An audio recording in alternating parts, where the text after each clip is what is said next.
Olá, sou a Mariana Alvim, bem-vindos ao Vale a Pena, o meu podcast onde conhecemos as pessoas enquanto leitores, com o apoio da WUC, a maior livraria online portuguesa.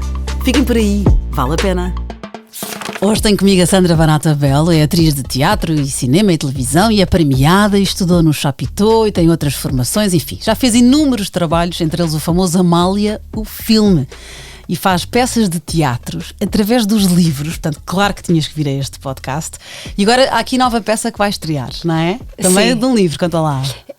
Na verdade é a primeira criação que eu faço que não vem de um livro, mas, no entanto, foi escrita, foi uma ideia que eu tive, eu e a Raquel Oliveira, e pedimos à Ana Lázaro para escrever, e ela escreveu, não sei com que poderes é que a Ana nasceu, portanto ela conseguiu transcrever as nossas ideias não muito concretas para um texto de teatro que cada vez que eu ouço emociono-me e é surpreendente.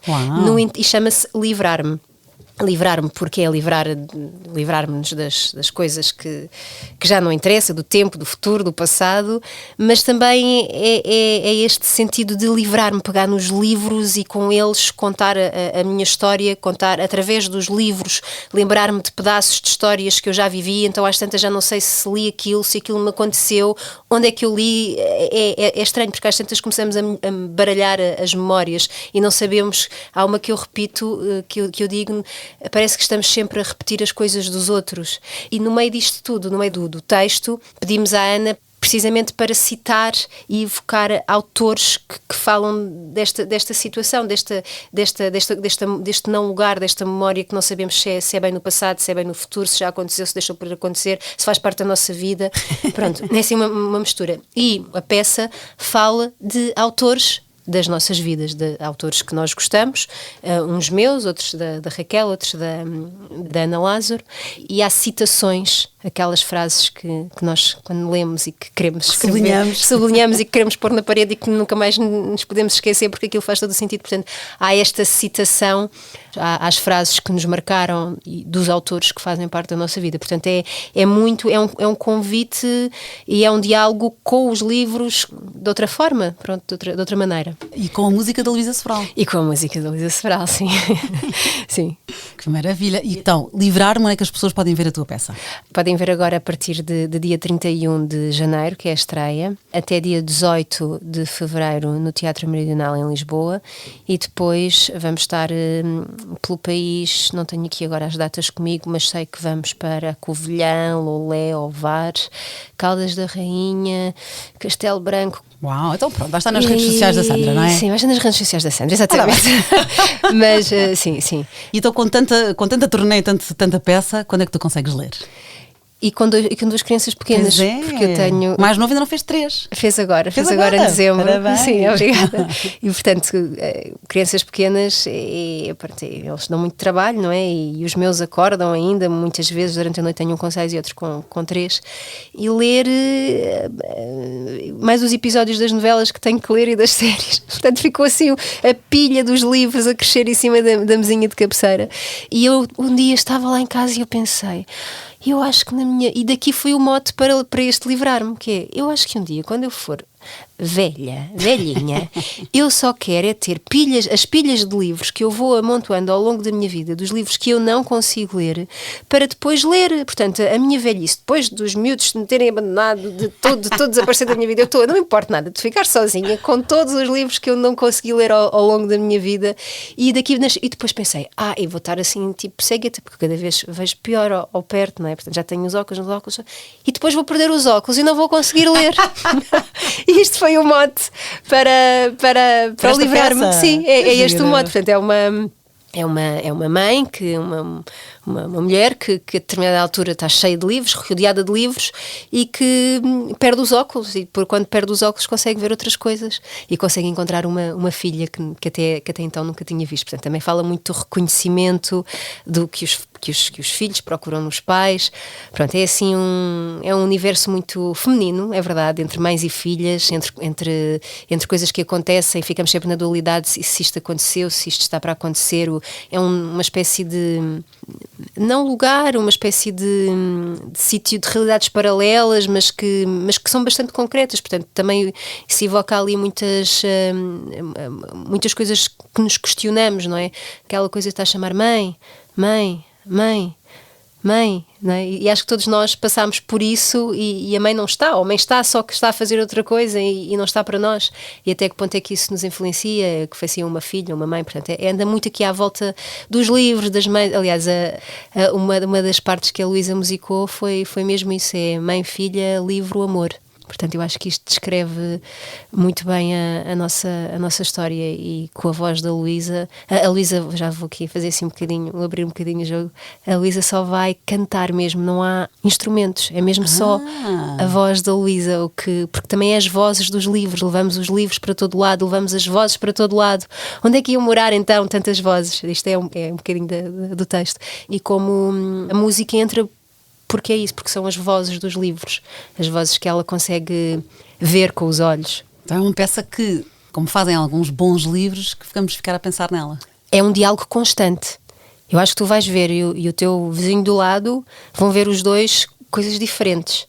E vai ser aquele tipo de espetáculo que há pessoas que vão dizer não percebi nada, e outras que vão adorar, porque é um universo muito, muito próprio. E é um diálogo constante, porque no outro dia o cenógrafo foi ver um ensaio e disse-me, quando nós ouvimos esta palavra em palco, não é? Mãe, isto imediatamente faz eco em nós, não é?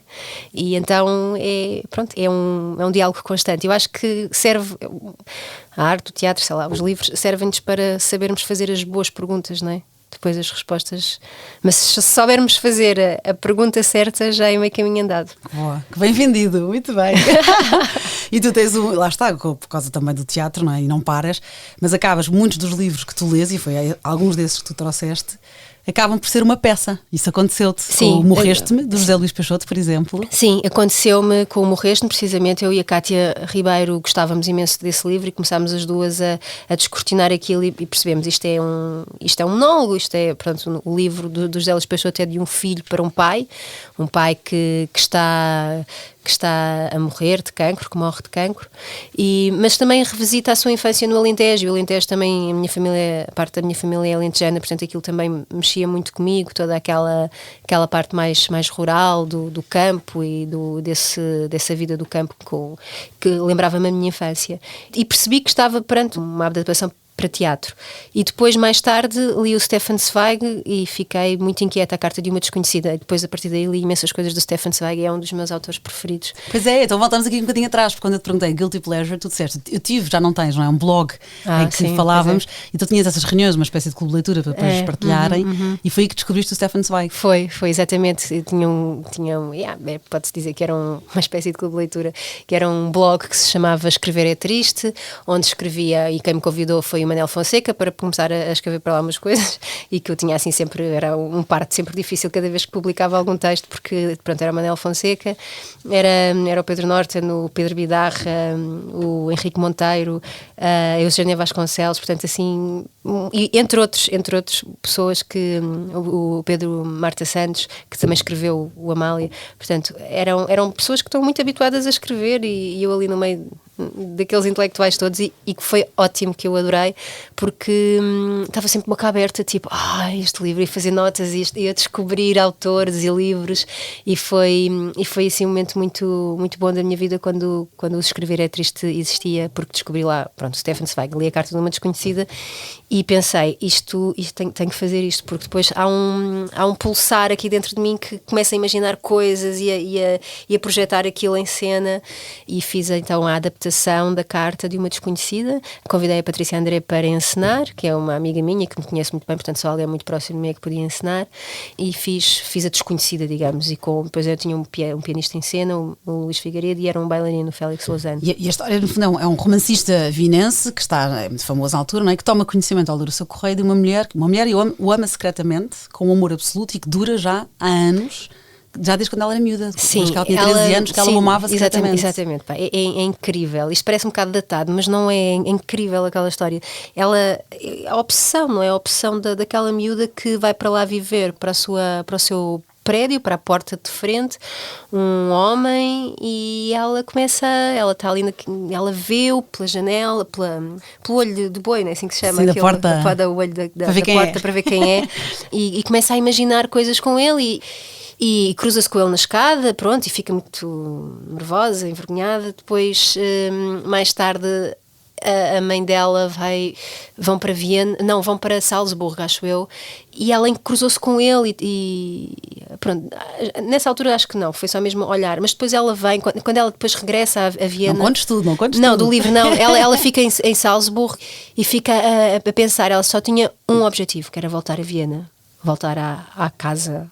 Então ela faz isso, ela arranjou um emprego ali perto, consegue libertar-se, tinha pai 18 anos, a juventude dela foi toda a pensar, completamente fechada. Pois, mas pouco saudável então. Pouco saudável, sim, mas a maneira como ele escreve aquilo é incrível e a maneira como nos pomos perante essa opção, perante esse limite, esse precipício, e envolve-se com ele, e ele não a reconhecia, pronto, porque ela era uma miúda e agora já estava uma senhora, com uma mulherzinha quando voltou, e depois mais tarde envolvem-se novamente, ela engravida.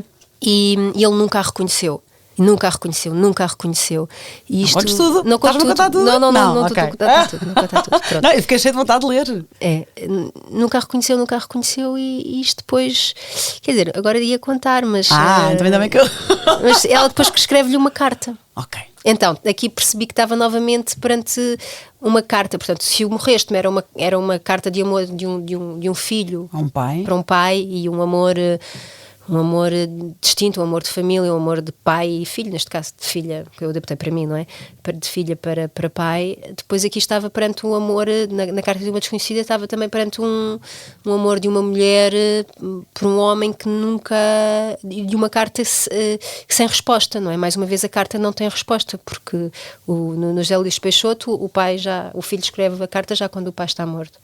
E nesta também também não vem resposta. E depois, nesta sequência das cartas de amor e de amores diferentes, li o Afonso Cruz. Sim, mas já lá vamos. Já lá vamos, ok. Então estou a cavalgar muito bem. Okay, mas o Stefan Zweig, Carta de uma Desconhecida, é o livro que a Sandra trouxe. Ele foi um escritor, romancista, poeta, dramaturgo, jornalista e biógrafo austríaco, de origem judaica. E sabes que ele, primeiro casou com uma escritora, durante a Primeira Guerra Mundial, e comprou uma casa em Salzburgo, como tu dizias, onde viveram 15 anos. E foi nessa altura que ele foi mais produtivo e que a sua produção literária teve assim o seu máximo. E escreveu inclusive as biografias de Dostoevsky, do Dickens, do Balzac, do Nietzsche, do Tolstói, entre outras. E anos mais tarde lançou as biografias também da Maria Antonieta, do Rilke, entre outras. E depois, a história dele é um bocado triste, porque... mas é linda. É linda. Ele depois teve uma segunda mulher... Não é? Sim, teve uma segunda mulher com quem casou, não é? Era a secretária até. Era a secretária que veio para Lisboa, porque ele foi um visionário. Ele, quando estava lá na sua Viena amada, na Viena dos cafés, dos escritores, do pensamento, das tertúlias, ele era judeu, e ele começou a perceber o que é que ia acontecer. Pois. Muito antes do que todos. E ele percebeu, eu não vou conseguir ver a minha Viena amada, a minha Viena da cultura, a minha Viena... Ele amava aquela cidade, a ser invadida e a ser destruída, a cultura dele a ser destruída. Então ele fugiu e esteve em Lisboa há algum tempo. Ele fugiu com a sua secretária. Exatamente. E esteve em Lisboa há algum tempo, até conseguir maneira de chegar até ao Brasil. E foi lá que acabou os seus dias. Com ela. Suicídio em casal. Suicídio tomou cianeto, portanto ali em Metrópolis. É isso, não é? Petrópolis. Foi onde eles morreram, Petrópolis, que é ao perto do Rio de Janeiro. Escolheu a mais a norte do Rio porque era mais suportável em termos de calor, não é? Mais de clima. Ok. E morreu agarrado a ela a tomar uns 2 cianeto. Que horror. E ele deixou uma carta.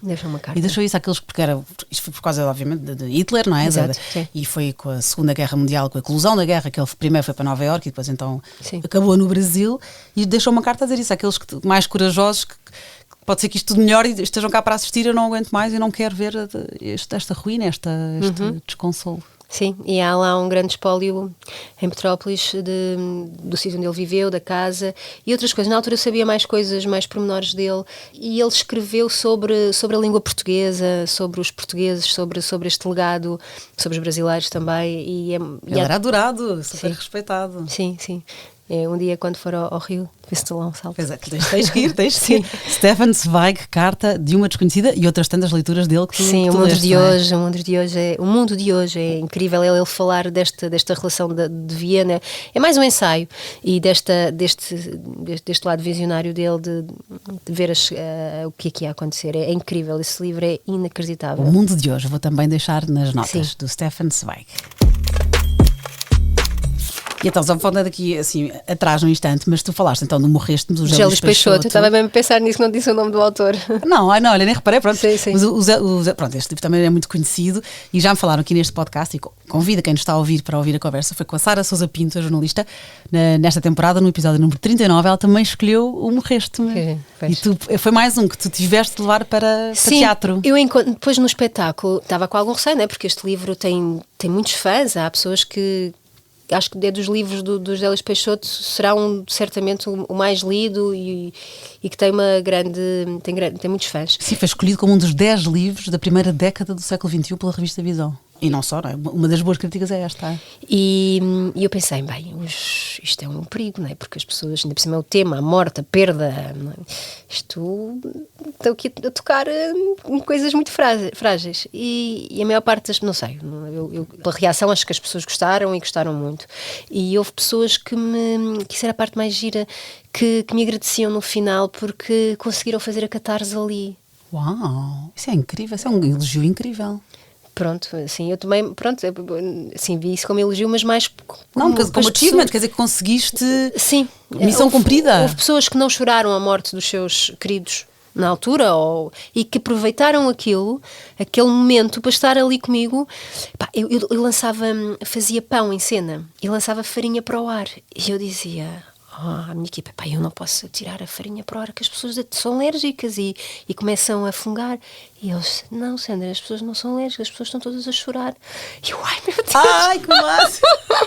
Sabes, tipo, que horror, o que é que eu estou a fazer? Não, mas é esse encontro, esse lugar bonito. Mas o Morreste não era um espetáculo triste, era um espetáculo muito poético, como o livro, e que falava muito da infância. Às vezes, obviamente, falava-se da morte e daquilo da sensação que lhe deu, mas era uma ode ao amor da família, à família, os almoços, às rotinas de cada um.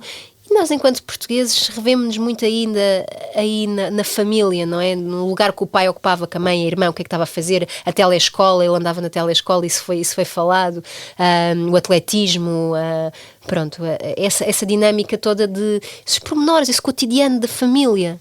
E por isso é que eu acho que toca muito às pessoas e que o José Luís Peixoto consegue fazer isso muito bem, consegue chegar às pessoas muito bem por essa forma simples de escrever e que é direto, aquilo vai direto sem grandes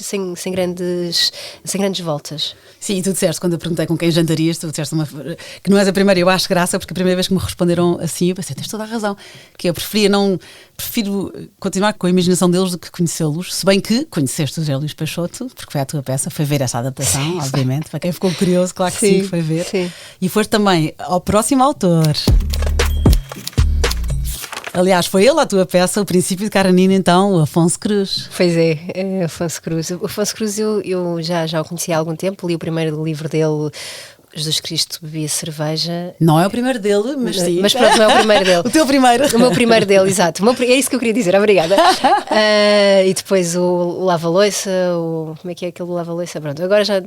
São tantos, o Afonso Cruz é uma máquina a escrever, ele é capaz de editar 2 livros por ano. Eu estou sempre a dizer, o último dele, não, esse não é o último. Exato. Como agora, tipo, o primeiro, não, esse não é o primeiro. Portanto, olha, não sei onde é que começa e onde é que acaba Afonso Cruz, porque é uma máquina a escrever, escreve lindamente. E O Princípio de Karenina, quando eu li, foi incrível, foi à meia da noite e eu não consegui, depois de ler o livro, eu não consigo. Como é que agora eu vou dormir? Como é que eu consigo voltar à minha vida normal depois disto? E as personagens ficam na minha cabeça, começam a viver, não é? Acho que quem lê sente esta coisa, não é? As personagens começam a viver dentro de nós. Pronto, eu sou atriz e isto acontece-me Sim, mas ganham vida. frequentemente, não é? Sim, Porque sim. sou atriz, mas a todas as pessoas que não são atores, nem que não tem nada a ver com isto, ficamos ali com elas e imaginamos isto e aquilo e estamos no nosso dia-a-dia a fazer a curva no semáforo, a despejar o lixo e elas vêm e falam connosco e entramos em diálogo e lá está, isto é a premissa do livrar-me, não é? Desta coisa constante dos livros e onde é que começa, onde é que acaba, o tempo, o presente, o passado. Pronto, mas Afonso Cruz, o Princípio de Karenina, foi incrível e pensei que tinha que adaptar e depois de facto era mais uma carta. Sim, porque é um pai que se dirige à filha e lhe conta a sua história, não é? Que é a história de ambos, que revela distâncias e aproximando-se por causa disso numa entrega sincera e emocional. Pois, e é mais uma carta que fica sem resposta, não é? É mais uma carta que tem sempre um remetente, mas não tem um... Aliás, tem sempre um remetente e tem um destinatário, mas nós não sabemos se o destinatário realmente recebe, ou, nos casos não, porque estão mortos, ou pronto. E isto colocava-me, eu percebi que estava perante uma trilogia de cartas de amor e de morte. São todas cartas de amores diferentes, em situações diferentes, sempre em situações limite. E o que é que acontece quando se as pessoas lerem, quando o destinatário lê a carta, o que é que acontece? Como é que ele fica? E como é que estava quem escreveu? Porquê que escreveu? Porquê que a mulher da carta de uma desconhecida, ao escrever a carta, tem uma decisão dramática? E ela começa, se tu reescreveres esta carta, se tu receberes esta carta é porque, não digo o resto. Mas pronto, é assim tudo muito dramático, estas cartas, estes livros, e o que suscita muito, por ser dramático, então vamos fazer drama, não é? Vamos pôr isto... Literalmente. Literalmente, e é aqui que a literatura se encontra com o teatro, porque muitas vezes nós ouvimos, ou eu ouvi ao longo da minha vida, literatura é literatura, teatro é teatro, mas às vezes estão muito ligadas. Claro. E dão não todas, não, mas muitos livros, muitos romances dão excelentes adaptações para teatro. Isto foi o Conchichina, não foi como se chamou? Sim, depois eu chamei-lhe Cochichina. Sim. Chamei-lhe Cochichina. Porque isto é mesmo, é uma viagem até aos confins do mundo, até ao Vietnã e ao Camboja, até ao território que antigamente se designava como Conchichina, para encontrar e perceber aquilo que está mais perto de nós, aquilo que nos habita. É Conchi. Conchichina, isso que eu te ia dizer, eu digo sempre, e aliás agora acho que também disse, não é? Conchichina, e fui ver, e é com, aliás, lá estou eu por o N, Cochinchina. Porque explicava-se isso. Porque há Cochin da China e há Cochin da Índia. Eu fui ver. China. Exatamente. Era Cochin, era o sítio que havia, pronto, nos dois países. E pronto, e daí veio a Cochinchina. Cochinchina. Que também para nós, olha, vai chatear macacos para a Cochinchina, não é? Aquela coisa, é o lugar mais longínquo, onde para lá de longe é a Cochinchina. Exatamente. E o Afonso Cruz, nesse livro do Princípio de Karenina, fala muito disso, lá está essa distância, a proximidade, a distância que fala muito disto, não é? Nós parece que às tantas gastamos a distância toda que temos porque vivemos ao lado de pessoas e estamos tão longe delas que já gastamos a distância toda e então quando há pessoas que nos cruzamos uma vez na vida, que vimos uma vez, que estivemos uma vez e estamos tão próximos. E essa é incrível, não posso repetir, mas é incrível esse livro. Pois é, as personagens únicas do Afonso Cruz, que é um pai que ergue muros de silêncio, uma mãe que faz arco-íris de música, uma criada quase tão velha como o mundo, um amigo que veste roupas de mulher, uma amante que carrega sabores e perfumes proibidos. Exatamente, é incrível, foi feita, eu aí encenei, adaptei, aí fiz tudo, pronto, já não queria mais estar lá a brincar no palco, então aí encenei, fiz a adaptação, fiquei de fora e depois a música foi do Samuel Lúria, que foi espetacular, foi inacreditável, e quem fez foi a Margarida Villanova, o Vítor de Andrade e a Patrícia André. Princípio, aliás, Conchichina. Conchichina. Neste Princípio de Karenina. Exatamente, Princípio de Karenina, do Afonso Cruz, o livro. E depois escolheste um poeta japonês, que é o Basho. Aliás, ele chama-se Matsuo Basho. Matsuo Basho, conhecido como Basho, do século XVII. E porque é engraçado eu teres-me pegado nisto, que eu descobri isto não sei há quanto tempo, que é os poemas pequeninos, uma forma curta de poesia japonesa, que são os haikus. Sim. Ou haikus, não sei se lê o H, haikus. Haikus, olha, eu também não, mas eu tenho uma história fantástica que eu não fumo E de repente estive lá em casa com as pandemias e não sei o quê, todas grávidas, depois volto à vida normal e só vejo as pessoas, tenho que ir ali à bomba de gasolina comprar Aicos. E eu, é sério? Já sabes que ia comprar poesia. Já se vendem Aicos nas bombas de gasolina? A sério? Sim, vendem-se. E depois é que percebi que eram os cigarros aqueles de eletrónicos, não é? Sim. Ainda por cima, Aicos é I-Q-O-S. Exato. E esta, até para quem quiser procurar, não é? É H-I-K-U, haiku. E eu muito... Não acredito. Que engraçado. Então, olha, o poema haiku, que não se fuma, mas interioriza-se, mas diz aqui que não inferioriza nem zomba, não se serve do intelecto, valoriza as pequenas coisas, valendo-se da surpresa e de um reduzido vocabulário. Começa ainda antes da primeira letra da primeira estrofe e acaba muito depois da última sílaba da terceira estrofe. Uau! É lindo, é lindo só essa descrição. Os haikus são coisas muito simples e é tamanha a sensibilidade que uma pessoa... Pronto, são poemas e já os poemas já por si já têm isso, não é? São coisas assim muito metafóricas, muito que nos levam para uma leveza, não é? Para um estado quase gasoso, não é? E estes também, porque são poemas, mas ao mesmo tempo parece que vão direitos ao ponto e são curtos, têm 3 estrofes, 3 linhazinhas. Mesmo, literalmente. E há uma conclusão muito oriental, não é? Nota-se que aquilo só podia ser asiático. E tem, pronto, são coisas muito simples, mas que me dizem muito. Parece que é uma certa economia, uma economia das palavras, uma equação das palavras, mas que faz muito sentido. E que nos traduz, ou a mim, que me traduz muito bem. Eu acho. É o mais conhecido, aliás, foi ele que diz que no fundo foi ele que estabeleceu os cânones do tradicional haikai japonês, que era o primeiro nome. Ele viveu até cerca dos 50 anos e escreveu 1000 poemas. Este baixo. E fui ver em português, que para quem há muito em inglês e em francês há muitas traduções. O único em português que eu encontrei é o Ermita Viajante, obra completa. E também tem o Caminho Solitário do Orvalho. Então vou escrever. Do Matsuo Basho. Quer dizer bananeira, acho eu. É? Basho quer dizer bananeira. Basho, que giro, com SH. Basho. E agora, falaste na equação das palavras e foi um termo que tu usaste noutra descrição que eu achei imensa graça aqui nos teus autores favoritos, e voltando aqui um bocadinho atrás, portanto, pronto, obviamente o Afonso Cruz, o José Luís Peixoto, também disseste o Gonçalo M. Tavares, que já cá esteve no podcast e recomendo muito a conversa, Mário Vargas Llosa, que adoro, também estou sempre a vender, e tu há pouco falaste, aliás, a ver até com a tua peça, quando se mistura ficção ou realidade, há um livro que eu adoro do Mário Vargas Llosa, que te recomendo, que é A Tia Júlia e o Escrevedor. Conheces? Não, esse não. Que é um homem, na altura ofereceram há muitos anos, eu já fazia rádio e eu tinha escrito novelas, eu escrevi Os Morangos com Açúcar e fiz parte das equipas, não é? Okay. E escrevi a novela Meu Amor à noite. E à noite, quer dizer, a novela dava à noite, os morangos é que davam à tarde.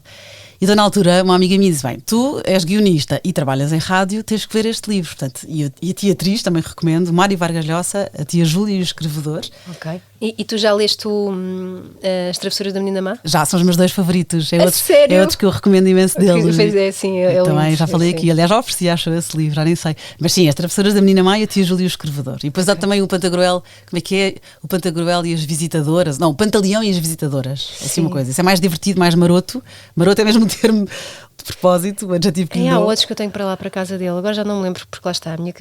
Sim, isso é típico, não preocupes. Olha, aprendi neste podcast, não estás sozinha.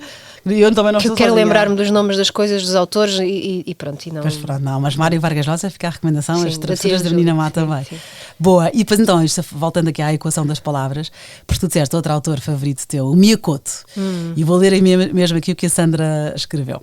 Uma pessoa lê aquelas frases e apetece preencher as paredes da nossa casa. Frases que são equações de poesia, que eu adorei esta expressão, do sentimento. Como é que ele consegue chegar àquele resumo? É um elogio à minha cota. Sim, pois é. Eu leio aquilo e estou sempre a pôr o livro assim, tipo... e vou-me embora e volto outra vez e depois vem outra... Que Eu adorei a tua expressão, a equação da poesia. É o máximo. Mas só que o Miyakoto não é poesia, não é prosa. Pois é, mas é uma prosa poética. Ainda também é um dos autores que nós evocamos lá nesta peça. no livrar-me. Sim, Miyakoto, também o Afonso Cruz também passa por lá, o Stefan Zweig também passa por lá. Claro, os favoritos. Mas e depois não são só meus, são os dos outros. Sim, todas, ainda bem. Sim, que bom. Olha, vamos ver então Livrar-me, é a peça da Sandra. E agora para acabar, Sandra. Carta de uma desconhecida, de Stefan Zweig, Morreste-me, José Luís Peixoto, O Princípio de Karenina, Afonso Cruz e Poesia, Haiku, do Baixo. Escolhe um. Não posso. Pronto, olha, se calhar vou assim pela coisa menos óbvia para descartar, porque os outros três são espetáculos que eu fiz e são coisas que dizem-me muito. O Baixou também, e vou por ser mais fácil dizer o Baixou, porque é o único que se distingue dali e pronto, porque os outros três eu não posso escolher nenhum, é como... Estão no mesmo lugar no pódio. Estão no mesmo lugar, é como o meu filho mais velho. Gostas mais de mim ou do meu irmão? Eu faço. Exato. Não dá, não é? Tipo... Eu digo aos meus filhos, faço batata, digo, imagina, o mais velho, tu és o meu filho mais velho favorito. Exatamente. Pronto, tu és o meu filho do meio favorito, eu tenho 3 rapazes. Tens 3 rapazes também. E eu digo, tu és o meu bebê, foste o primeiro bebê que tive nos braços, és tu. Pronto, não, fazer batota. Fazer batota, andamos sempre assim a contornar. Por isso. Então eu baixo. Eu baixo. Eu baixo. Eu vou pôr tudo na descrição, no descritivo deste episódio. O Ermita Viajante e O Caminho Solitário do Orvalho são os 2 livros aqui com tradução em português. Para quem ainda não leu Miyakoto, assim, quais é que tu de repente recomendas? Eu li este do Um Rio Chamado Tempo, Uma Casa Chamada Terra, adorei. E cada homem é uma raça. Cada homem é uma raça, estou a anotar tudo. Boa. E tu lês muito também livros infantis. Estavas a dizer que tens pouco tempo para ler as tuas coisas além do teatro, porque tens os filhos a quem lê histórias. Eu tenho as pilhas de livros à espera de ter tempo para ler e de livros que começo e que estão lá a meio, porque são substituídos pelos livros para a infância, porque tenho os meus filhos e consegui-lhes. Essa já está ganha. Eles adoram livros, adoram histórias. É da maneira que eu os acalmo quando estou lá com os birros. Vamos ver uma história. E eles ficam ali sossegados e pedem, portanto, e descobri os autores, o Benji Davis, o Oliver Jeffers, o Onjaki, que também é um excelente autor. Eu adoro o Onjaki, é incrível. Eu estive uma altura em Luanda e li lá Os Transparentes, enquanto também estava à espera de passaporte e de visto e não sei o que lá no CEF, e foi inacreditável. Parecia que o que estava a ler era o que estava a acontecer à minha volta. Portanto, foi incrível. Também é outro que eu recomendo, Onjaki. Boa, fica aqui a recomendação. Agora, deixa-te recomendações. Quando tu me falaste no Carta de uma Desconhecida, eu lembrei-me, não tem nada a ver, mas lembrei-me do Amante, da Marguerite Duras.